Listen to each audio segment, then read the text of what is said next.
Not to say we can't get support, but to say we must support ourselves. Because self-support is sort of like cheering for yourself. It's giving yourself applause so you no longer need to perform. And I think a lot of us are stuck in the ruts of performance. And most of the time it's just by ourselves. Because we're performing for narratives we have of other people's perceptions of us. I don't mean that to say we have to be hyper fixated on what we're doing to ourselves in any way.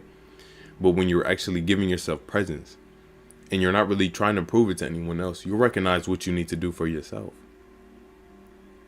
And most of the time, that's just be present enough to choose. Being present enough to choose yourself. Being present enough to not live in constant comparison.